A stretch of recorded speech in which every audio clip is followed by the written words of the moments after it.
আমাদের নবীর সৌন্দর্য কেমন? চোখের দিকে তাকালে মনে হতো এর চেয়ে সুন্দর চোখ আর হইতে পারে না। নাকের দিকে তাকালে মনে হতো আরে এর চেয়ে সুন্দর নাক আমার হয় কেউ। যে কোনো অঙ্গের দিকে তাকালে মনে হতো এর চেয়ে সুন্দর অঙ্গ আর হইতে পারে না। এটা ছিল আমার নবীর সৌন্দর্য। وَإِن كَانَ مِثْقَالَ حَبَّةٍ مِّنْ خَرْدَلٍ أَتَيْنَا بِهَا وَكَفَى بِنَا حَاسِبِينَ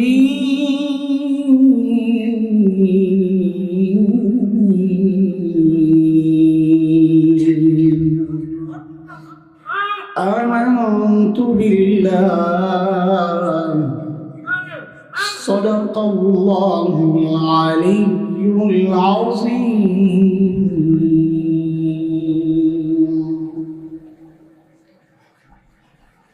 চান্দিনা থানা কওমি মাদ্রাসা সংগঠন কর্তৃক আয়োজিত আজকের এই বার্ষিক আন্তর্জাতিক ইসলামী মহাসম্মেলনের মুহতারাম সভাপতি, উপস্থিত হযরত উলামায়ে কিরাম, মুরব্বিয়ান আযম, দূর দূরান্ত থেকে আগত ইসলাম প্রিয় সুফি সমাজ, প্রিয় ছাত্র ভাইয়েরা, যুবক বন্ধুরা, দূর দূরান্ত থেকে আগত ইসলাম প্রিয় সুফি সমাজ, আল্লাহ সুবহানাহু ওয়া তাআলার অশেষ মেহেরবানি, করুণা, দয়া, যে মহান মালিক লাখো কোটি মানুষ থেকে বাছাই করে এই মুবারক সময়ে, মুবারক এই মজলিসে হযরত উলামায়ে কিরামের সোহবতে বসে দ্বীনের কিছু কথা বলা ও শোনার তৌফিক দান করেছে, সেজন্য মহান রবের শুকরিয়া আদায় করি, জবান খুলে প্রাণ খুলে কালিমাত শুকর উচ্চারণ করি আলহামদুলিল্লাহ। কুরআন আল কারীমের সূরাতুল আম্বিয়ার একটা ছোট্ট আয়াত আমি তিলাওয়াত করেছি। এই আয়াতকে সামনে রেখে কিছু কথা বলার নিয়ত আছে। আল্লাহ যেন আমাকে আমার বলাটা সহজ করে দেন এবং যা বলতে চাই বোঝাটাও যেন আপনাদের জন্য সহজ হয়। আয়াতের একদম সরল একটু অর্থ আগে শুনি, তারপর কথা। আল্লাহ বলেন, কিয়ামতের দিন আমি ইনসাফের দাঁড়িপাল্লা দাঁড় করাবো। ইনসাফের দাঁড়িপাল্লা মানে কি? বিচার করবেন, তো বিচার তো ইনসাফেরই তো হয়। আসলে গত 16 বছরের ফ্যাসিস্টদের, গত বছর 16 বছর বাড়ি তার আগের থেকে ফ্যাসিস্ট সরকারের বিচারের নামে প্রহসন না দেখলে হয়তো বুঝতাম না বিচারে কিভাবে জুলুম হয়। আমরা দেখেছি যারা অপরাধ করে নাই তাদেরকে ফাঁসিতে ঝুলতে হয়েছে, আর যারা সন্ত্রাসী লুটেরা দেশের সম্পদ বিদেশে পাচার করেছিল তারা রাষ্ট্রের সর্বোচ্চ সুযোগ সুবিধা ভোগ করেছে।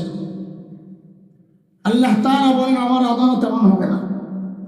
ফালা তুজলামু নাফসুন শাইআ, কারো উপর বিন্দু মাত্র জুলুম হবে না। বিন্দু মাত্র জুলুম হবে না, এই কথার মানে কি?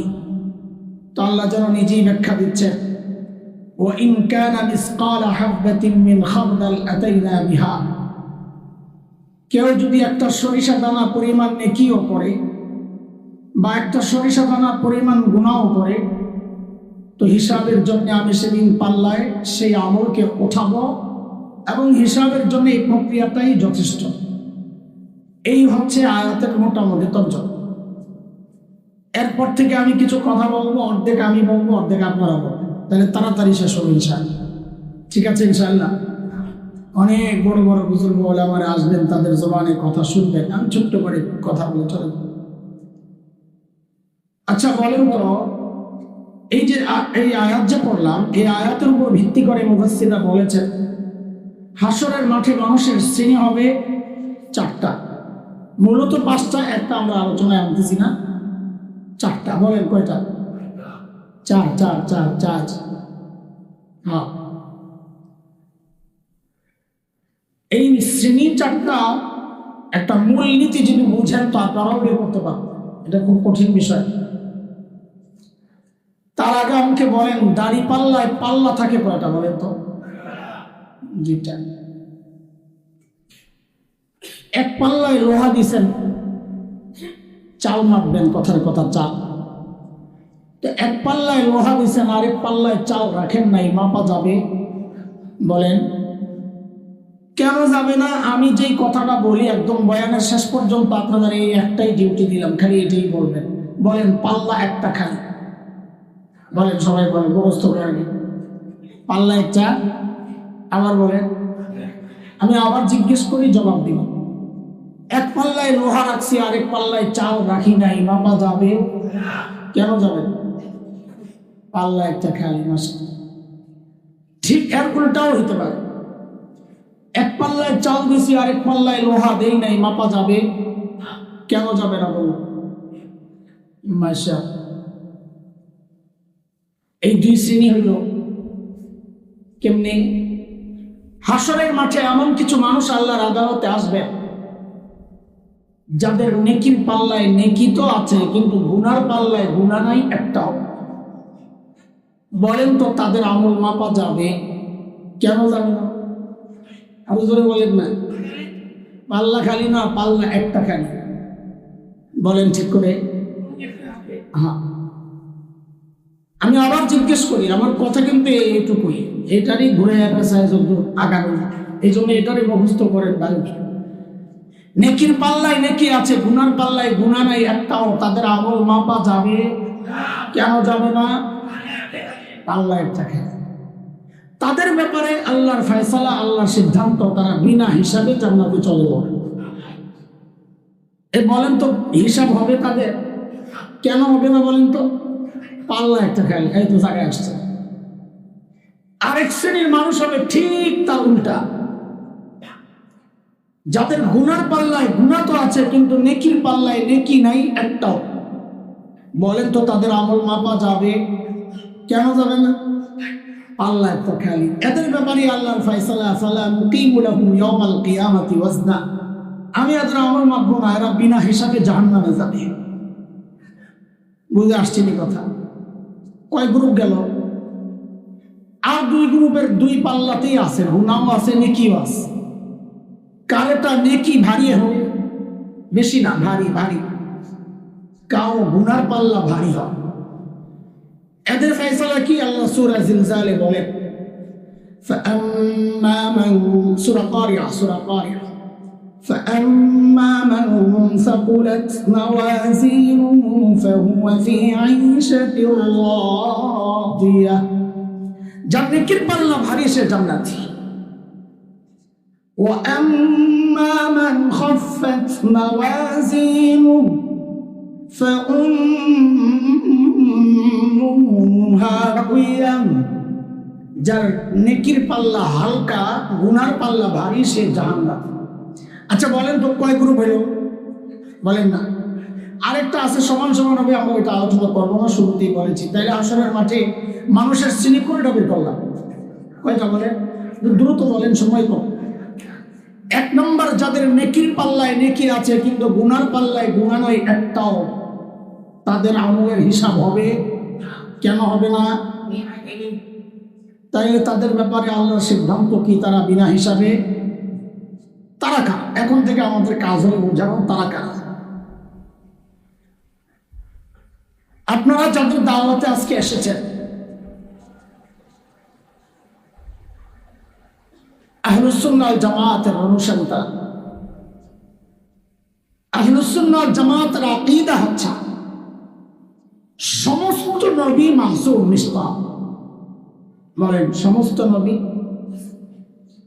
কোন নবী জিন্দেগিতে কোনো গুনাহ করেন নাই। কেন করেন নাই? এর অনেক কারণ আছে। আমরা যেহেতু আজকের আমার আলোচনার বিষয় না, আমি অত কারণে ঢুকবো না, কিন্তু যেহেতু জিজ্ঞেস করছি, আমরা কিচ্ছু না বললে ভাববে নিজেও জানে না, হেরে গেল। অনেক কারণ আছে, তার মধ্যে একটা মৌলিক কারণ হচ্ছে সমস্ত নবীকে আল্লাহ নিজেই গুনাহ থেকে বাঁচায় দিয়েছে। আবার প্রশ্ন আসবে, আল্লাহ শুধু নবীদেরকে কেন বাঁচাইলেন না? হ্যাঁ, এটারও জবাব আছে। সূরা হজ এর শেষ দিকে 17 নম্বর পারার একদম শেষ পৃষ্ঠার একটা আয়াত, আল্লাহ বলেন, আল্লাহু ইয়াসতাফি মিনাল মালাইকা ورسلا ومن الناس আল্লাহ বলেন সমস্ত রাসূল ফেরেশতা হোক মানুষ হোক সমস্ত রাসূল আমি আল্লাহর নির্বাচিত। বলেন রাসূলরা কার নির্বাচিত? জোরে বলেন কার নির্বাচিত? আল্লাহ। যেহেতু রাসূলরা আল্লাহর নির্বাচিত, কোন রাসূল যদি গুনাহ করেন তো আল্লাহর নির্বাচনটাই প্রশ্নবিদ্ধ হয়ে যাবে। যা আমাদেরকে গুনাহ থেকে বাঁচাইতে আপনি কাদেরকে নির্বাচন করলেন? তারা নিজেরাই তো গুনাহ করে। এই জন্য আল্লাহ নিজে কোন নবীকে গুনাহ করতে দেন নাই, বাঁচায় আনছে। বুঝে আসছে কি কথা? সমস্ত নবীদের ব্যাপারে আহলুস সুন্নাহ ওয়াল জামাতের আকীদা, যেহেতু তারা নিষ্পাপ, তাদের গুনার পাল্লায় গুনাহ নাই একটাও, কাজে সমস্ত নবীরা বিনা হিসাবে জান্নাতে যাবে। যেমন নবীদেরকে যে আল্লাহ বাঁচাইছে, একটা উদাহরণ শোনাই আমরা আগেই শুনি। হযরত ইউসুফ আলাইহিস সালামের নাম শুনছেন? কেমন ছিলেন? আমার মতো কালো। কেমন কেমন সুন্দর! সুবহানাল্লাহ। এর চেয়ে সুন্দর আল্লাহ কাউকে বানান নাই, বানাবেনও না। তবে না বলে সাথে সাথে তবে বলবেন, নাইলে আমার ঝামেলা আছে। বলেন, এর চেয়ে সুন্দর আল্লাহ কাউকে বানান নাই, বানাবেনও না। তবে আমাদের নবী ছাড়, আমাদের নবী আলাইহিস সালামের সাথে কারো কোনো তুলনা হয় না। হযরত ইউসুফ ছিলেন ভরসা। আর আমাদের নবীর সৌন্দর্য কেমন? চোখের দিকে তাকালে মনে হতো এর চেয়ে সুন্দর চোখ আর হইতে পারে না। নাকের দিকে তাকালে মনে হতো আরে এর চেয়ে সুন্দর নাক আমার হয় কেমন। যে কোনো অঙ্গের দিকে তাকালে মনে হতো এর চেয়ে সুন্দর অঙ্গ আর হইতে পারে না। এটা ছিল আমার নবীর সৌন্দর্য। হযরত ইউসুফের সৌন্দর্যে পাগল হয়েছে জুলাইখা। ঘরের মধ্যে আটকেস। ওই যে নবীদেরকে আল্লাহ আল্লাহ বাঁচান যে সেই কথা বলতেছে, ঘরের মধ্যে আটকেস। হযরত ইউসুফ অবস্থা বেগতিক দেখে আল্লাহর কাছে পানাহ চাইছেন। কোরআন আল কারীমের সূরা ইউসুফ 23, 24, 25, 26 এই আয়াতগুলোতে এই প্রসঙ্গটা আসছে। আল্লাহ وراودته التي هو في بيتها عن نفسه وغلقت الأبواب وقالت هيت لك قال معاذ الله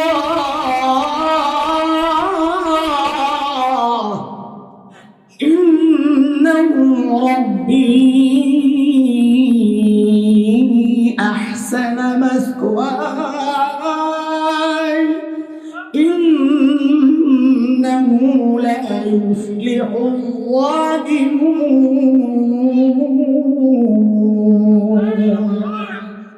আল্লাহর কাছে যখন পানাহ চাইছে তো আল্লাহ বলেন ডাক আমারে দিছে তো আমি বাঁচায় দিছি। আল্লাহ কি বলে?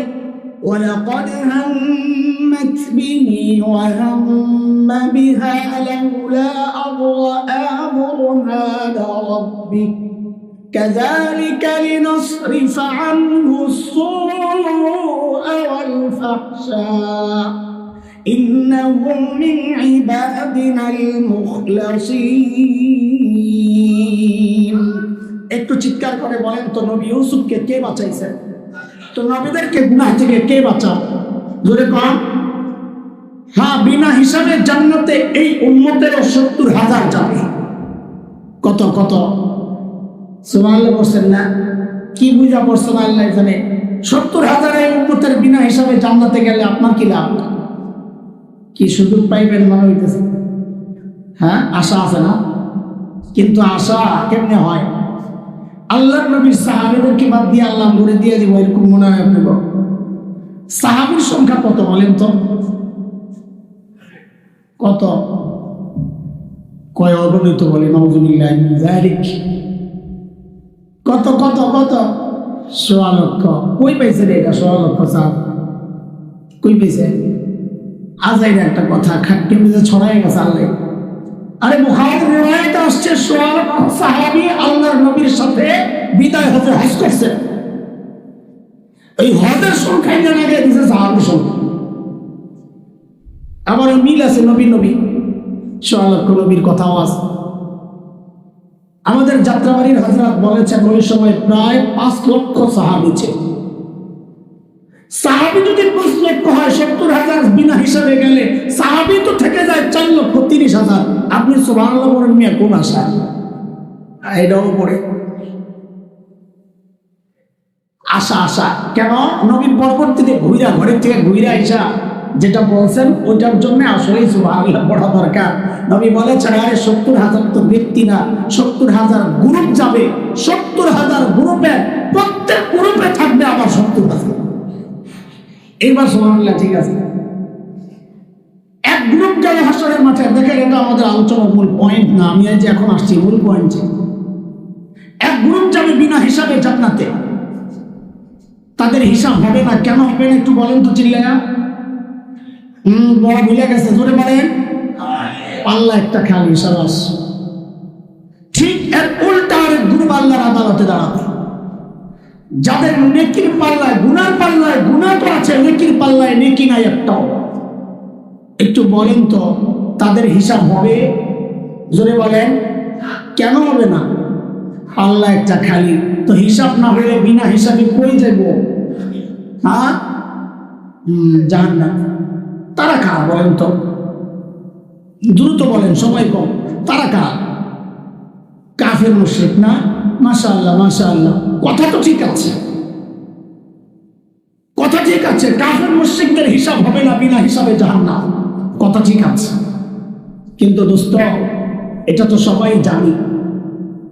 যা হয়তো জানি না এমন আরেকটা গ্রুপ আছে যারা বিনা হিসাবে জান্নাতে জাহান্নামে যান। তারা আমার মতো টুপিওয়ালাও হইতে পারে, আমার মতো দাড়িওয়ালাও হইতে পারে, আমার মতো জুম্মাওয়ালাও হইতে পারে। তারা কারা? তারা কারা? আল্লাহ বলতেছেন, আমি আপনি বললে হবে না, আল্লাহ বলতেছেন, ومن يرتد منكم عن دينه فيمت وهو كافر فأولئك حبطت أعمالهم في الدنيا والآخرة وأولئك أصحاب النار هم فيها خالدون। আল্লাহ বলেন, যারা মুরতাদ তারা বিনা হিসাবে জাহান্নাম। আমি আয়াতের তর্জমা করি নাই, মূল বক্তব্যটা এনেছি। বলেন, মুরতাদরা কই যাবে? হিসাব ছাড়া না হিসাব সহ? কেন? পাল্লা একটা খালি। হাবিতাত আ'মালুহুম, সব আমল যেহেতু বাতিল, নেকির পাল্লায় নেকি নাই, সব আমল বাতিল, বিনা হিসাবে জাহান্নাম। কিন্তু মুরতাদ কারা? সহজ কথা হলো, যারা ইসলাম